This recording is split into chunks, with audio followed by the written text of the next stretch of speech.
ዋናው እንደዚህ አይነት ጉዳዮች በአውደ ምሕረት ሲነሱ እኛ ምዕመናን ከመረበሽ ግራ ከመጋባት አልፈን በጣም ማድረግ ያለብን ለበጎ ነገር ተጠቅመነው የበለጠ ስለ ጉዳዩ በጥልቀት እንድናውቅ ያግዘናል። አንድ በዚህ አጋጣሚ አውደ ምሕረቶች በስብከተ ወንጌል የሚመሩ ቢሆንም ቅሉ ስብከተ ወንጌል የቤተክርስቲያን አፍ ነው። የሚሰበከውን ስብከት የሚሰጠውን ትምህርት ጥንቃቄ በጣም አስፈላጊ ነው። አሁን ይሄ ለአውደ ምሕረት አይሆንም ማለት ለሆነ ያሳየነው ነገር ይከብዳል አይደለ? ለምዕመናን አለቆች፣ አስተዳዳሪዎች ደግሞ ባለቤት ናቸው። ልቅናችሁ የቤተክርስቲያኑ ልማት ብቻ ሳይሆን ስብከተ ወንጌሉም ጭምር ነው፣ ይመለከታችኋል። ምክንያቱም ስብከተ ወንጌሉ በአለቃው ስር ነው ያለው። እዚህ እያንዳንዱ ሰው አንደኛ አውደ ምሕረት ላይ ስንወጣ በጣም በቂ ዝግጅት፣ ጥልቅ ንባብ ያስፈላጊ ነው። ሁለተኛ ስንናገር ከኛ የተሻለ ሰው እንዳልመደበት ተገቢ ነው። አሁን እኔና ታላቁ ካብራራ ነው የበለጠ በጣም ጥልቅ እውቀት ያለው ሰው ከስርኩ የሚያዳምጥን አለ 800 ምናምን ሰው ከኛ የተሻለ እውቀት ያለው እኮ አለ። በእውቀትም በቅድስና የሚበልጠን ሰው አለ። ይህን ማመን እኮ አለብን። ስለዚህ የራሳችን አውደ ምሕረት ላይ የራሳችን ሚዲያ ላይ ስንወጣ የተሻለ አዋቂ የተሻለኑለት ቲክቶክ ላይ ለሚያገለግሉ ወንድሞችም እዘኑ። አሁን በዚህ ሰዓተኛ ሌሎች የመናፍቃንን ጥያቄዎች መልሶቻቸው ማንሳት ማብራራት ነበረብን እንጂ ለቤታችን ሰው ማውራት አልነበረብንም። በእውነት ብንማር ስለታወቅ በራሳችን አንስተነው እንማር፣ ጥያቄ ተነስቶ እንማር። ግን በአውደ ምሕረት የተነሳ ምላሽ ግን እኛ እዚህ መልስ መስጠት አልነበረብንም። ሲሆን የሊቃውንት ጉባኤ ምንድነው ትምህርቱ፣ ማነው ያስተማረ፣ ከየት አገኘው ብሎ የመጠየቅ የማረም የማስተካከል የማቀናት ስራ የሊቃውንት ጉባኤ ነው እንጂ እዚህ ቲክቶክ ላይ የመጣን ሰዎች እኛ አልነበር ማስተካከል የነበረብን። እኛ አይደለንም ሪፍሌክሽን መስጠት የነበረብን። ቤተክርስቲያን መዋቅር አላት፣ አስተዳደር አላት፣ በዛ ነበር ማስተካከል የሚገባው እና ሊቃውንት ጉባኤ ዝም ሊል አይገባም። የአዲስ አበባ ሀገረ ስብከት ዝም ሊል አይገባም። ይሄ በነገራችን አዲስ አበባ ስለተሰበከ የትኛውም ቦታ ቢሰበክ ሀገረ ስብከቱ ሊቃነ ጳጳሳት በየአድባራቶቻችሁ በየአጥያው የሚሰበከውን ሰባኪ በደንብ ማወቅ። ከቴዎሎጂ ተመርቋል፣ ከዚህ መጥቷል፣ ከአብነት ትምህርት የጨረሰ ነው፣ የገባው ሊቅ ነው ብቻ በቂ አይደለም። ያ መምህር ማን ነው? እንደው ዳህጸ ልሳን ገጥሞት ነው? ሳት ብሎት ነው? በእልህና በቁጭት በሌላ ነገር ውስጥ ገብቶ ሌላው ያልተገባ ነገር እየገባ ነው? ማወቅ አለብን። ይሄን እኛም ምን አንደው ስንሰማ ወይኔ ምናምን ማለት ሳይሆን ያለብን ይሄንን ነገር ለበጎ ነገር ተጠቅመነው ልክ እነዚህ አይነት ነገር ሰፋ ያለ ትምህርት እንድማር ያደርጋል። አሁን እስካሁን ሳልጨረስ ነው ስንት ነገር ቆረጥ ነው መሰላችሁ ስንማማር ራሱ። አሳዝነው እግዚአብሔር ፍርድ የሚጀምር ከአገልጋይ ነው፣ ከእኛ ነው የሚጀምረው ፍርድ። ምዕመናን አይመለከታቸውም። እግዚአብሔር በትሩን ሲያነሳ መጀመሪያ ከእኛ ይጀምራል፣ ከዛ ነው ወደ ምዕመን የሚሄደው። ምክንያቱም ቅዱስ ጴጥሮስ ፍርድ ከእግዚአብሔር ቤት ተነስቶ የሚጀምርበት ጊዜ ደርሷልና እርሱም አሁን ነው ይላል በመልእክቱ። ከቤቱ ከእኛ ተነስቶ ስለሚሄድ አገልጋዮች በተቻለ መጠን ወይ ዝም ብንል ከተናገርን ደግሞ እንደው ጥሩ ነገር እንናገር የሚለውን ማጠቃለያ ለመስጠት ነው። ለዚህ እናመልከዋለን የሚለው መፈክር ይሆናል ማለት ነው። ቁል ሁወ አላሁ አሐድ እንደሚለው ዝም ብሎ ተራ መፈክር ሆኖ ይቀራል ማለት ነው እንጂ በአክሽን የሚገለጥ በመስዋዕት በሱታፌ በአንድነት በኮይኖኒያ የሚገለጥ ምንም ነገር የለም ማለት ነው። እኛ ግን እንደዛ አይደለንም። አምልኳችን አማናዊውን አምላክ ክርስቶስን የምናመልክበት አምልኮ በመሰዊያና በመስዋዕት የተያያዘ ነው። ቅድም ያልነው ግን ክርስቶስ እንደው እንዴት እንደዛ ይባላል ምናምን አይነት ነገሮች ካሉ እነዚህን እንመልከት። አጌን ዲስ በት ስቶን ባይ ኔቸር። አሁን ስለ መሰዊያው እያወራ ነው። ያ መሰዊያው እኮ ድንጋይ ነው እያለ ነው። ቅድም ዲያቆን ዘማርያም ሲለው ነበረ ድንጋይ ነው። በት ቢካምስ ሆሊ ቢኮዝ ኢት ሪሲቭስ ክራይስትስ ቦዲ። የክርስቶስን ስጋ ስለሚቀበል ግን ቅዱስ ይሆናል አለ። እዛ ድጓ ላይ ቅዱስ ያሬድ የሚለው ነገር አለ። እንዴ እናንተ መስቀልን ታከብራላችሁ ይሉናል፣ እኛ መስቀልን የምናከብረው የክርስቶስ ደም ስለፈሰሰበት ነው ብሎ እንደዚሁ ማስረጃ ይሰጣል። ልክ እንደ ቅዱስ ዮሐንስ አፈወርቅ ማለት ነው። መሰዊያውን የምናከብረው በድንጋይነቱ አይደለም፣ በባህሪውማ ድንጋይ ነው አለ። ምኑ ይከበራል በባህሪውማ። ነገር ግን ለምንድን ነው የምናከብረው? በት ቢካምስ ሆሊ ይላል ቢኮዝ ኢት ሪሲቭስ ክራይስትስ ቦዲ ካለ በኋላ በት ስለ አልታሩ እያወራ ነው ብያቸዋለሁ። that is holy because it itself is Christ's body አለ። አልታሩ ራሱ የክርስቶስ ስጋ ነው ብሎ ነው የሚተረጉመው። አልታሩ ራሱ መሰዊያው ራሱ የክርስቶስ ስጋ ነው ብሎ ነው የሚተረጉመው። so that this besides which though the layman stands is more awful than that እያለ ይቀጥላል። ስለ ሆሊ ኦፍ ሆሊ፣ ስለ አሮን መሰዊያ፣ ስለ ሌሎች ስለ ብሉይ ኪዳን መሰዊያዎች በሙሉ ይቀጥላል ማለት ነው። ታላቁ እንደው በማርያም እዚህ ጋር አንድ ጉዳይ እንዳብረውን ብታነሳው ደስ ይለኛል። እዚህ ቅዳሴ ማነው ሐዋርያት አንብሮ እድ ላይ ታቦት አካለ እግዚአብሔር ነው ይላል። የሚገርም ቅዳሴ አንድምታችን ላይ ያለ አሁን ራሱ ምን ይላል? መሰዊያው ራሱ የክርስቶስ አካል ይላል። አንብሮ እድ ተመልከቱ። ግብረ ሕማማት ላይ ማርያም የእግዚአብሔር አካል ናት ይላል። አሁን ይሄ መሰዊያው እንደሚላል የክርስቶስ አካል የሌለም ማርያም ራሱ ይላል የክርስቶስ አካል ናት ይላል። ግብረ ሕማማት ላይ የእግዚአብሔር አካል ናት ማለት ምን ማለት ነው? ድንግል ማርያም አሁን ለምሳሌ መሰዊያው የእግዚአብሔር አካል ነው እንዳለ አብረን እንድትሄድበት ብዬ ነው። ይቅርታ ማለት ስለገባው። አረ በጣም ወሳኝ ክላሪፊኬሽን ነው። ስለዚህ ይሄ መልካ ኢየሱስ ላይ ያለው ኢየሱስ ክርስቶስ ዘተሰመ ከመስዋዓ ከርሲያ ረበ ጊዜ በውሳጤ ጎሬ ጸማ እንበለ ኩነኔ ሀበኒ ስጋ ከመብላ ያለው የክርስቶስን ስጋ የምንቀበልበት ያን መሰዊያው ራሱ ክርስቶስ ነው የሚለውን ነገር ነው የሚያሳየን። ይሄንን ደግሞ አሁን ላሳያችሁ ነው። እዚህ ጋር እንደምትመለከቱት አንዴ ወደ ላይ ላርግና የምን መልእክት እንደሆነ ላሳያችሁ። ሁሉም ሰው ማግኘት የሚችለው ነገር ነው። the city of god የኦግስቲን ነው። በጥንታዊቱ ቤተክርስቲያን ይሄ ሐሳብ ይታወቃል ወይስ እንደው ዝም ብሎ እንደ እንግዳ ደራሽ እንደው አፈሳሽ የመጣ ነገር ነው የሚለውን እንዳታስቡበት እንደው በህሊናችሁ ራሱ እንዳይመጣ ብዬ ነው። ስለ መስዋዕትና ስለ መሰዊያው ስለ ሊቀ ካህናው እያወራ ይመጣና ምን ይላል? thus ክርስቶስን ማለት ነው he is both the priest who offers and the sacrifice offered። አያችሁት? መስዋዕቱን የሚያቀርበው ሊቀ ካህናትም እሱ ራሱ ነው። መስዋዕቱ ደግሞ እሱ ራሱ ነው። ይላል።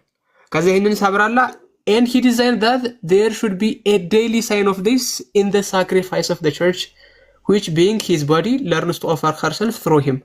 አያችሁት? ቅዱስ ቤተክርስቲያን ራሱ ዕለት ያንን መስዋዕት በእርሱ ለእርሱ ነው የምታቀርበው። አሁን ልብ በሉ፣ ክርስቶስ መስዋዕቱን ያቀረበው ለማን ነው? ለራሱ። ምን ሆኖ? ሊቀ ካህናት ሆኖ። መስዋዕቱ ራሱ ማን ነው? ራሱ። ታዲያ ቤተክርስቲያን ከክርስቶስ ይሄንን ስለተማረች መስዋዕትን በራሱ ለራሱ ታቀርብለታለች። እሱ ራሱ እንደዛ ስላቀረበው ማለት ነው። ግልጽ ነው። በራሱ ለራሱ ነው የምትሰጠው። አሁን ይሄንን ራሱ ኦ እግዚኦ በከመ አሚሃ ዘንተ ህብስተ ባርክ ወፈትት ወእተ ካህኑ እኮ ነው ህብስቱን ሲባርክ ምንድን ነው የሚለው? ኦ እግዚኦ በከመ አሚሃ ዘንተ ህብስተ እተ ወቀድስ ወመጡ ይለዋል። ያጁ ክርስቶስ ራሱ ቀይሮ ስላሳየን የመቀየር ስልጣኑን ለክርስቶስ ሰጥታ ተናገር። ምኑ ላይ? መሰዊያው ላይ ቆማ። ሊቀ ካህናቱ ይሄንን የሚያደርገው ይሄው እዚህ ላይ ቆሞ ነው። ይሄ መሰዊያው ነው። ይሄ ታቦቱ ነው። ህብስቱ ዛሬ ነው የሚቀመጠው። አንስቶ የሚባርከው ክርስቶስ በክርስቶስ ትምህርት መሰረት ራሱ ካህኑ ነው። ካህኑ የክርስቶስ ኢሚቴተር ነው የሚለው እንደውም ቅዱስ ዮሐንስ አፈወርቅ ክርስቶስን ኢሚቴት የሚያደርግ ነው። ካህኑ በዛ ሰዓት የክርስቶስ ምሳሌ ነው። እኛ በዛ ያለን ደግሞ ያው ዲያቆናቱ እንግዲህ እንደ አቅሚቲ መላእክት ምናምን ተብለው ተሰይመዋል። ዲያቆናት ንጹሃኑ እኔ ቢጤው ገልቶ አይደለም። እና ይሄን በደንብ እንድትይዙት ያስፈልጋል። እንዴት ነው መስዋዕት የሚቀርበው? በማን ነው መስዋዕት የሚቀርበው? ወዴት ነው የሚቀርበው? ይሄ ሁሉ ምስጢር የሚፈጸምበት ምስዋዕስ ምንድን ነው የሚለው ቅድም የመስዋዕትን ጉዳይ ስላልነሳን ቅዱስ ቄርሎስ ዘእስክንድርያ ግላፊራ የሚባል ፔንታቱክን እየተረጎመበት መጽሐፍ አለ። ቮሊዩም 2 ፔጅ 157 ላይ ተመልከቱ። እዛ ላይ ምንድን ነው የሚለው? in addition to the birth it was also commanded that they should take cedar wood። ቅድም ሸምሰር ሰጢን ምናምን የሚለው የኛ የውዳሴ ማርያም ተርጓሜ ላይ ያለው የእንጨት ዘር ነው። ይሄ ግራር ነው ቤዚካሊ፣ ግን ግራር ደግሞ የተለያየ ሰብ ስፔሺስ ስላለው ከዛ ሴደር የሚባለው ነው የሚለው እሱ ደግሞ እሺ አንደርሳ body of Christ to be incorruptible። ይሄው አሁን ልብ በሉ፣ ታቦቱ ራሱ የክርስቶስ ምሳሌ ነው የሚለው እሱ ቅዱስ ቄርሎስ። ታቦቱ ራሱ የክርስቶስ ምሳሌ ነው እና ለተዋህዶ እንዴት አድርጎ እንደሚጠቀመው ይሄ የረቀቀ አባት ልብ ብላችሁ ተመልከቱ። የእንጨት የማይነቅዝ ነው፣ ወርቅ ስለሚነጣጠሉ። ስለዚህ ክርስቶስ ማን ነው? ቃል ነው? ስጋ ነው? አይ ስጋው ቃል ነው። ጉዳዩ ይሄ ነው።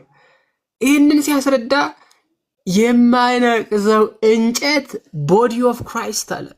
የማይነቅዝ ለምን ሆነ? የክርስቶስ ስጋ የማይበሰብስ ነውና ይላል። አያችሁት? ኢንኮረፕተብል ነው የክርስቶስ ስጋ። ፎር ሴዳር ውድ ኢዝ ኢሚዩን ፍሮም ዲኬ። ይሄው ሴዳር ውድ ከመበስበስ የማይበሰብስ ነው። ሶ ክራይስት ዲድ ኖት ኤክስፒሪየንስ ኮረፕሽን። እንደዚህ ሁሉ ክርስቶስ መበስበስን አላየም ነው እያለ ያለው፣ መበስበስን አላየም። ስለዚህ ታቦቱ ላይ ያቺ ታቦተ ጽዮን ማለት ነው የማይነቅዘው ያንጨት የትስብእቱ ምሳሌ፣ ወርቁ የመለኮቱ ምሳሌ ሆኖ ታቦት ራሱ ለክርስቶስ ምሳሌ ሆኖ ተቀምጧል።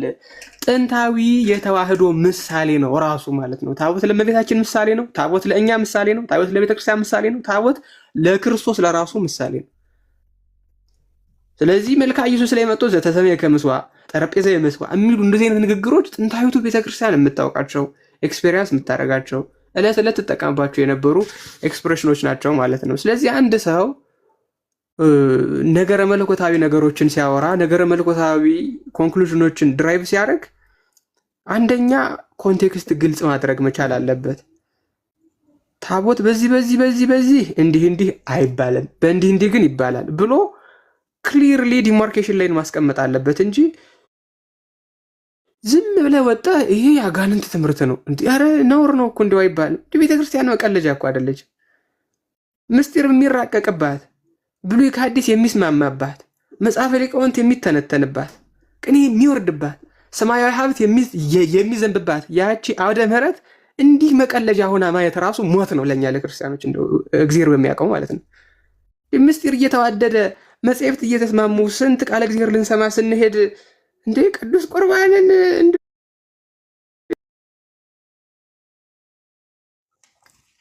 በጣም ማለት ነው። እና እነዚህን ነገሮች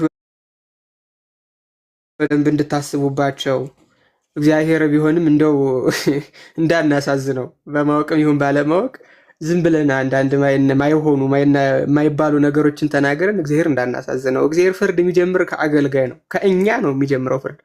ምዕመናን አይመለከታቸውም። እግዚአብሔር በትሩን ሲያነሳ መጀመሪያ ከእኛ ይጀምራል፣ ከዛ ነው ወደ ምዕመን የሚሄደው። ምክንያቱም ቅዱስ ጴጥሮስ ፍርድ ከእግዚአብሔር ቤት ተነስቶ የሚጀምርበት ጊዜ ደርሷልና እርሱም አሁን ነው ይላል በመልእክቱ። ከቤቱ ከእኛ ተነስቶ ስለሚሄድ አገልጋዮች በተቻለ መጠን ወይ ዝም ብንል ከተናገርን ደግሞ እንደው ጥሩ ነገር እንናገር የሚለውን ማጠቃለያ ለመስጠት ነው። እግዚአብሔር ይስጥልኝ። በጣም እግዚአብሔር ያክብርልን። በእውነት ግሩም የሆነ ትንተና የሰጠው እግዚአብሔር ያክብርልን። ቃሎት ያሰማልን። ለትምህርቱም ሰፋ ያለ ጥልቅ የሆነ የአበውን ትምህርት ቀልበጭ አድርጎ ወንድማችን ዲያቆን ታላቁ ጅብሪል አቅርቦልናል። እግዚአብሔር ያክብርልን፣ እግዚአብሔር ይጠብቅልን። ማጠቃለያውም ለሁላችንም ጥሩ ማሳሰቢያ ነው።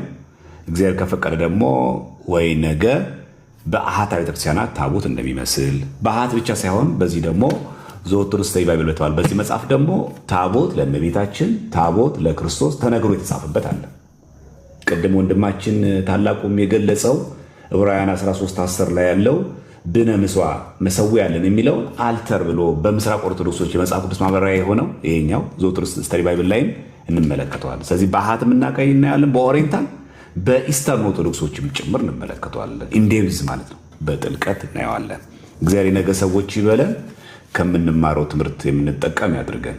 ዋናው እንደዚህ አይነት ጉዳዮች በአውደ ምሕረት ሲነሱ እኛ ምዕመናን ከመረበሽ ግራ ከመጋባት አልፈን በጣም ማድረግ ያለብን ለበጎ ነገር ተጠቅመነው የበለጠ ስለ ጉዳዩ በጥልቀት እንድናውቅ ያግዘናል። አንድ በዚህ አጋጣሚ አውደ ምሕረቶች በስብከተ ወንጌል የሚመሩ ቢሆንም ቅሉ ስብከተ ወንጌል የቤተክርስቲያን አፍ ነው።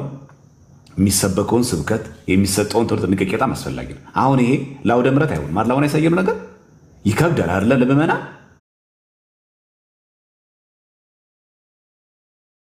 አለቆች፣ አስተዳዳሪዎች ደግሞ ባለቤት ናቸው። ልቅናችሁ የቤተክርስቲያኑ ልማት ብቻ ሳይሆን ስብከተ ወንጌሉ ጭምር ነው፣ ይመለከታችኋል። ስብከተ ወንጌሉ በአለቃው ስር ነው ያለው።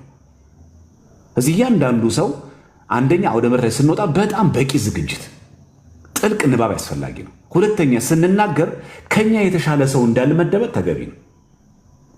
አሁን እኔና ታላቁ ካብራራ ነው የበለጠ በጣም ጥልቅ እውቀት ያለው ሰው ከስርኩ የሚያዳምጥን አለ 800 ምናምን ሰው ከኛ የተሻለ እውቀት ያለው እኮ አለ። በእውቀትም በቅድስና የሚበልጠን ሰው አለ። ይህን ማመን እኮ አለብን። ስለዚህ የራሳችን አውደ ምሕረት ላይ የራሳችን ሚዲያ ላይ ስንወጣ የተሻለ አዋቂ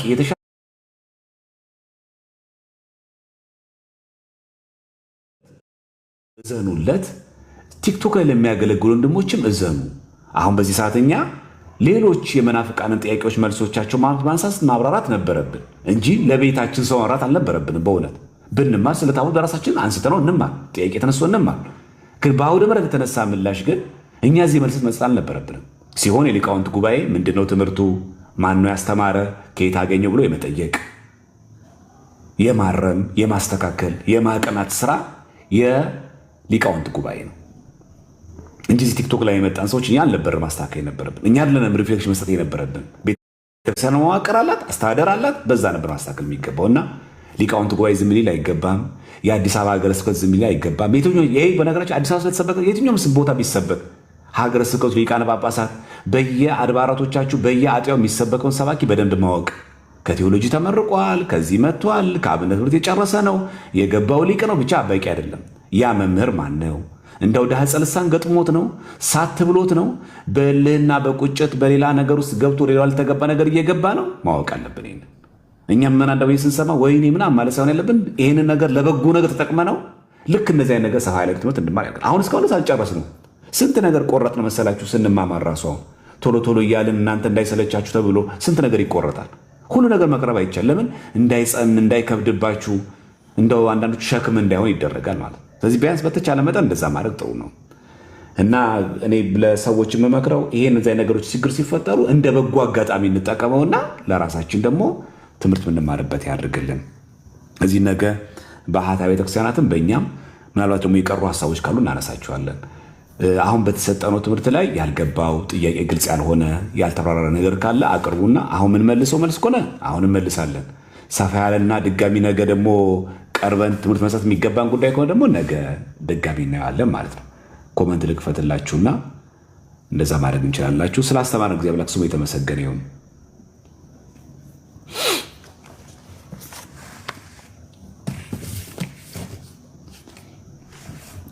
ግልጽ ያልሆነለት ይሄ በደንብ ቢብራራ እዚህ ጋር በደንብ አላብራራችሁትም፣ ወይ ደግሞ እዚህ ጋር ግራ ገብቶናል፣ እዚህ ጋር ተወሳስበዋል፣ እዚህ ጋር አልተብራራ የምትሉት ነገር ካለ እናንተ አንሱትና በደንብ አድርገን እንየው። እኛ እንደምታውቁት እንደ ልጅነታችን እያብራራን እንጂ እንደ መምህር እያብራራን አይደለም። ምክንያቱም ቅድም እንዳልኳችሁ እዚህ 900 ምናምን ሰው በጣም የተሻሉ ምናልባትም ሊቃነ ጳጳሳት አሉ የሚሰሙ የሚታዘቡንም አሉ ብዙ ማለት። ይህን ከግንም እናውቃለን ማለት ፈልጌ ነው። ከኛ የተሻለ ሰው እንዳለ እናውቃለን። ከኛ የተሻሉ ክህነት ያላቸው ሰዎች እንዳሉ እናውቃለን እንጂ የኛ አሁን የተሰጠን ማብራሪያ ያለቀለት ጥንቅቅ ያለ እንደው እንከን አልባ ሆኖ አይደለም። ይሄን ማወቅ አለብን። እኛ እንደ ጥቂቷን ነገር እያልን ነው። ከዛ ደግሞ መምህራን ሊቃውን ደግሞ ሲያገኙት ደግሞ መምህራን ደግሞ ሲያገኙ የበለጠ ደግሞ ይፍታታል፣ የበለጠ ደግሞ ይብራራል ማለት ነው። የእኛ አቅሚት ይህች ናት። እግዚአብሔር ደግሞ የፈቀደላቸው የበረታ ሰው ደግሞ ጥሩ ደግሞ አንባቢ ደግሞ የበለጠ ደግሞ ያበራረዋል፣ ያጎለዋል። ይሄ ከግንዛቤ ውስጥ መግባት አለብን። ሁል ጊዜ አውደ ምሕረት ስንቆም፣ ስብከትም ስንሰብክ፣ ትምህርትም ኮርስም ስንሰጥ ከኛ የተሻሉ ሰዎች እንዳሉ መዘንጋት የለብንም። ዝም ስላለ አንድ ሰው ቁጭ ብሎ ስለተማረ ማስታወሻ ይዞ ስለሚከታተለን እኛ የተሻለ ሆነን አይደለም። ይህን ከግንዛቤ ውስጥ እንድናስገባ በማለት ያክል ያነሳ ነውና ያልተብራራ ሀሳብ ካለ ከዚህ ጉዳይ ላይ ከዚህ ከታቦቱ ጋር ከመሰዊያው ማዕድ ከሚለው ጠረጴዛ ከሚለው ጋር ያልተብራራ ነገር ካለ መንገዱ ክፍት ነው፣ በሩም ክፍት ነው። ማንሳት ትችላላችሁ። ዲያቆንዬ ግልጽ ነው እያሉ ያሉት ግን ያው አንድ ሰው እስኪጠይቅ ነው ሁሉም ይጠይቃልና እንደ መደምደሚያ የረሳነው ነገር ቢኖር ምንድን ነው ብዬ የማስበው እና በጣም ሲመላለስም የነበረው ጉዳይ የአዲስ ኪዳኑ ታቦት የብሉይ ኪዳን ታቦት አይደለም። ይሄን ማወቅ መቻል አለባችሁ ሁላችሁም። ለምንድን ነው እንዲህ እርግጠኛ ሆኜ የምናገረው? ብዙ ስለወራንበት ነው። የአዲስ ኪዳኑ ታቦት አንደኛ በመስዋዕቱ፣ ሁለተኛ በካህናቱ፣ ሶስተኛ በአገልግሎቱ፣ አራተኛ ደግሞ በሚሰጠው ሰማያዊ ጥቅም ምክንያት ከብሉይ ኪዳን ታቦት ጋር በምሳሌነት ይገናኝ እንደሆን ነው እንጂ በአገልግሎትም በክህነትም አይገናኝም። ይህንን እርግጠኛ ሆናችሁ ማወቅ መቻል አለባችሁ። ቤተ ክርስቲያናችን አሁን የብሉይ ኪዳን ታቦት የላትም። እርግጠኛ መሆን መቻል አለባችሁ። ይሄንን የብሉይ ኪዳን ታቦት ሲጀመር ማንም የለውም። አሁን ማለት ነው ማንም የለውም። አይሁዳውያንና እኛ ብቻ ነበር ታቦት አለ የምንለው። አይሁዳውያን የላቸውም፣ እኛ ወደ አዲስ ኪዳን መጥተናል። ስለዚህ ማንም የለውም ማለት ነው። ስለዚህ ዝም ብሎ የብሉይ ኪዳን ታቦት መጽሐፍ ቅዱስ ላይ ተጽፎ ነው ያለው። ምን ሆኖ? ለሐዲስ ኪዳኑ ማሳያ ምሳሌ ሆኖ፣ ለሐዲስ ኪዳኑ ጥላ ሆኖ፣ ለሐዲስ ኪዳኑ አዋጅ ነጋሪ ሆኖ ነው ያለው። አሁን አገልግሎት አይሰጥበትም። አሁን ሰማያዊ መስዋዕት አይቀርብበትም። ቅድም እንደተናገርነው በነገራችን ላይ መስዋዕቱ ብቻ ሳይሆን አገልግሎቱ ራሱ ድንኳኒቱ ራሱ የዚህ ዓለም ስርዓት ናት ብሎ ነው ያስቀመጠው። የሐዲስ ኪዳን ሲመጣ ግን ሰማያዊት ናት። ሌላውን ነገር ተውትና ቅዱስ መስቀሉን ራሱ ወደ ሰማይ ገባ ብሎ በመስቀል መሰቀሉን ሰማይ ብሎ ነው የሚያስቀምጠው። ግልጽ ከሆነ ማለት ነው። ቅዱስ መስቀሉ ሳይቀር ሰማይ ተብሎ ተቀምጧል። ስለዚህ አንዳንድ ሰው ይመጣና ይሄ እንትኑ የብሉይ ኪዳኑ የአዲስ ኪዳኑ እንደዚህ ዝም ብሎ ሊያምታታ ይፈልጋል። እንደ አይነት ማምታቻ አይሰራ፣ በአገልግሎትም በምንም አይገናኝም። ይህን እርግጠኛ ሆናችሁ እንድታውቁ ስለፈለግኩኝ ነው። ከቅድም ጀምሮ ስላብራራ ነው። ድጋሚ ማብራራት አይጠበቅብንም። ጥያቄ ያለው ሰው ካለ አንዳንድ ቁጥር ጻፉና ግቡ። ማንኛውንም ጥያቄ ታቦት፣ ጠረጴዛ፣ ምስዋ እነዚህን የተመለከተ ጥያቄ ጠይቁ፣ በብሉይም ሆነ በሐዲስ። እሱን ይዘን እንነጋገራለን ማለት ነው። የተወሰነ ደቂቃ እንጠብቅ፣ አንዱ ገብቶ እስኪጠይቅ ድረስ። ኤርሚያስ ዜና የሚባል ልጅ አንድ ቁጥር እየጻፈ ነው። አስገቡት ሞዴሬተሮች ካላችሁ። እሺ፣ እግዚአብሔር አክብርልን። እሺ፣ እግዚአብሔር ይስጥልን። እሺ፣ ካለ ሞዴሬተሮች ያስገቡት።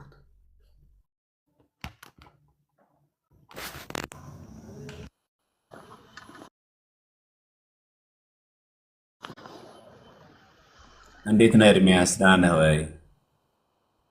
እግዚአብሔር ይመስገን። ሰላም ናችሁ? እንዴት ናችሁ? እግዚአብሔር ይመስገን አለን በቸርነቱ። ደህና ነህ? ደህና ነኝ፣ እግዚአብሔር ይመስገን። ሰላም ነው፣ እግዚአብሔር ይመስገን። እሺ ወንድማችን ጥያቄ ነበር? አዎ ጥያቄ ነበረ፣ ግን ያው ከርዕሱ ወጣ ያለ ነው እናንተ ከምትሉት ከሙሳውና ከእንትኑ። አዎ አሁን ዛሬ ያዝነው ምንድነው በታቦቱ በተማርነው ትምህርት ላይ ጥያቄ ብቻ ስለሆነ ሌላ ጥያቄ ከሆነ ሌላ ጊዜ እናድርገውና አሁን ግን በታቦቱ በተማርነው ትምህርት ላይ ጥያቄ ያለው ሰው ብቻ ይግባ። ለዛ ብለን ነው።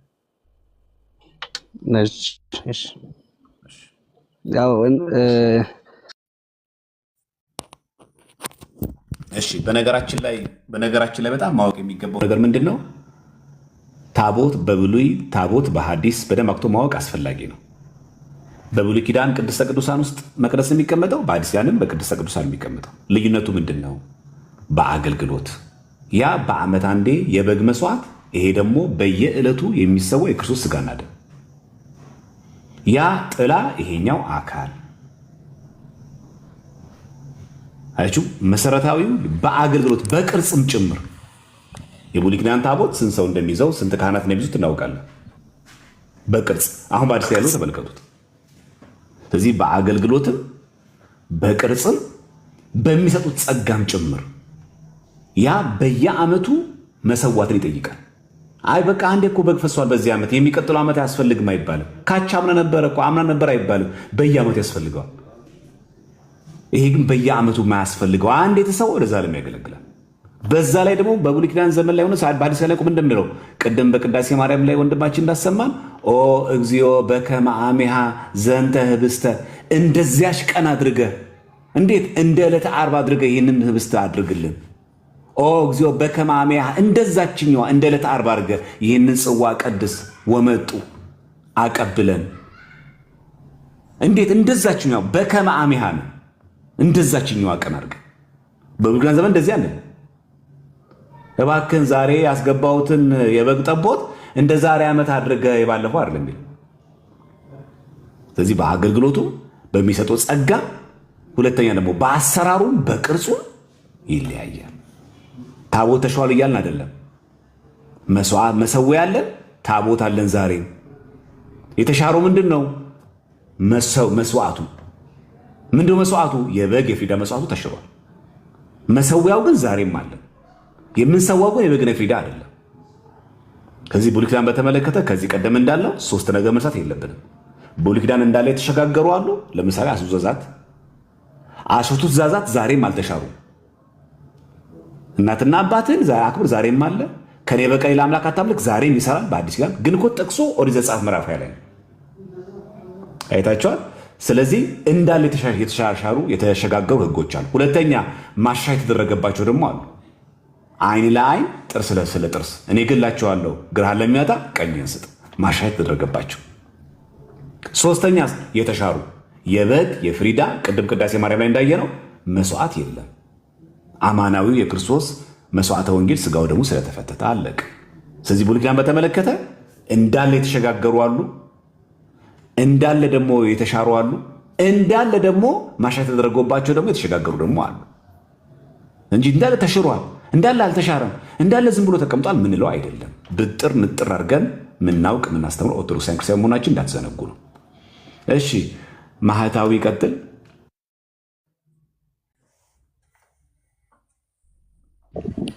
እንዴት ናችሁ? ሰላም ናችሁ?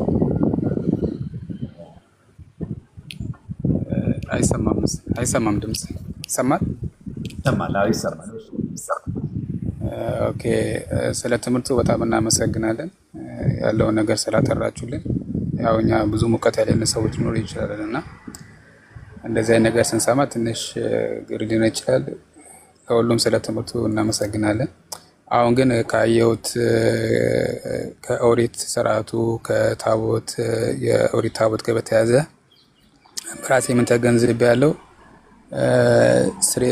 ደም ካልፈሰሰ ስርየት እንደሌለ በኦሪት ጊዜ። ስለዚህ የኃጢአት እንዲነጻ የግድ ደም መፍሰስ ነበረበት በኦሪቱ ስርዓት። በአሁኑ ደግሞ ያው ክርስቶስ የደሙን አፍስሶልን የኃጢአታችንን ሞታችንን ሞቶልናል። እሱ ይገባኛል። ግን ከንስሐ ጋር በተያያዘ ደም ሳይፈስ እንዴት ነው እንትን የሚሆነው ብዬ እሱ ትንሽ ግር ስላለኝ ነው። የግድ ደም መፍሰስ አለበት የሚል ነው። ግን ከኃጢአት ለመንጻት ንስሐ ያስፈልጋል ሲባል ደግሞ ኦልሬዲ ደም ካልፈሰሰ ኖርማል ንስሐና ደም መፍሰስን እስኪ እንድታብራራልኝ ነበር። እሺ ደም ሳይፈስ ስርየት የለም ይላልና በሐዲስ ጋር ላይ የሚገኝ ጥቅስ ነው። በነገራችን ላይ ሐዋርያው ቅዱስ ጳውሎስ የተናገረው ነው። ደም ሳይፈስ ስርየት የለም እያልን ነው። አሁን ደግሞ የእንስሳትና የበግ ፍሪዳ መስዋዕት የለም እያልን ነው። ይሄ ከሌለ እንዴት ነው ደም ሳይፈስ ስርየት አለ ስርየት የምናገኘው የሚል ነው ጥያቄ። እሺ ወንድማችን ዲያቆን ታላቁ ይመልስልን። ንስሐ ብቻ ገብተን ኃጢአታችን የሚሰረይ ከሆነ እንዴት ነው አይነት ይዘት ያለው ጥያቄ ነው። ከጀርባው የሆነ ኮሜንት ሳይ ነበረ። በንስሐ እንደዛ ነው አይደለም? ትክክል። እሺ ማን እንደሚል ስምህን ማንበብ በጣም ቸግሮኛል። ማቲው ነው የሚል ማቲው ለዓለም ነው። ኦኬ እሺ። ኦርቶዶክስ ነህ ብዬ አስባለሁ አይደለ? ኦርቶዶክስ ነኝ። እሺ። አሁን ካየሁት አንግል ነው። ይቅርታ አሁን ትንሽ ከሰላለ ችግር የለውም።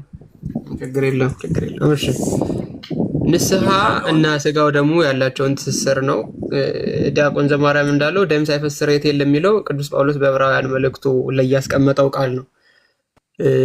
ድሮም ቢሆን የእንስሳት ደም ለምንድን ነው በስርየት መክደኛው ላይ ይሰዋ የነበረው? እስኪ እንደው ምናልባት እሱን ራሱ እንዴት ይፈስ እንደነበረ ማሳየት ትንሽ ተገቢ ይመስለኛል።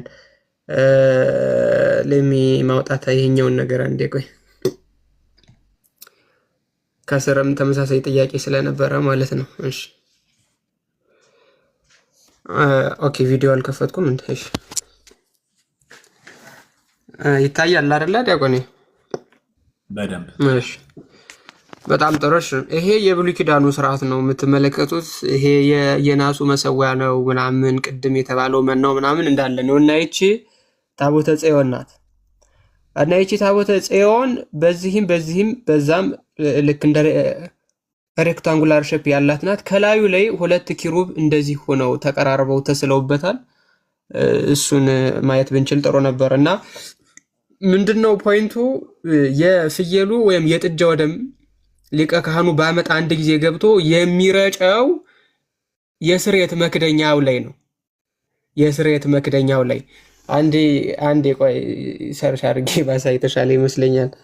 አርክ ኦፍ ዘ ኮቨናንት ብዬ እንትን ልበልና አትሊስት አይዲያውን በደንብ እንድታገኙት ነው፣ ከስር ከመሰረቱ ለማጥራት እንዲመቸኝ። ኦኬ ይሄ ነገር ይታያችኋል። ታቦቱ ይሄ ነው። ከላይ ኪሩቤል ያለው የሚመስለው ይሄ የሚነሳ ነገር ነው። እሺ የሚከፈት ነገር ነው። ህብስቱ ከሰማይ የወረደው መና የአሮን በትር ውስጥ ነው ያለችው። እዚህ ውስጥ ነው ያለው።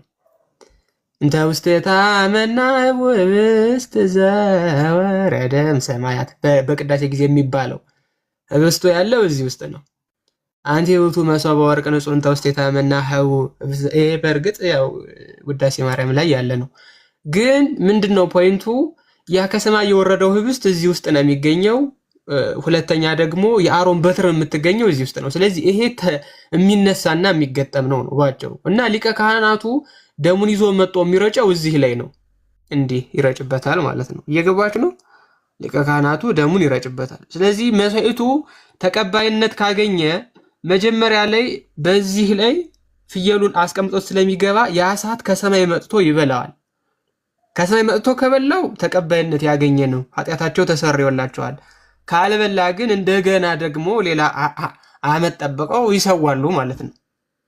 ስለዚህ ያለ ኃጢአት ያለ ደም ስርየት የለም የሚለው ይሄንንና በኋላ ደግሞ በሐዲስ ኪዳን ያለውን ክፍል ቅድም ያሳየኋችሁን ማለት ነው። የዕብራውያን መልእክት የሄድንበትን አንዴ እሱን ላሳያችሁ። እሺ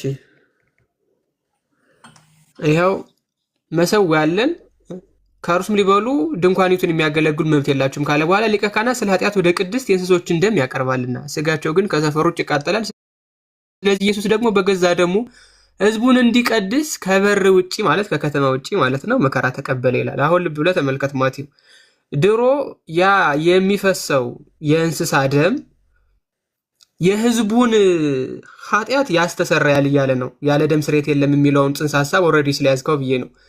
ታዲያ የኛስ እንዴት ነው የሚሰረየው? ይኸው ክርስቶስ በገዛ ደሙ ሕዝቡን እንዲቀድስ አለ። ቅድም ያ ሁሉ ደም በዚህ በስርየት መክደኛው ላይ ለምንድን ነበር የሚፈሰው? ሕዝቡ እንዲቀደስ ከኃጢአት እንዲነጣ። አሁንስ በመሰዊያው ላይ የሚፈተተው የክርስቶስ ስጋና ደም ማለት ነው።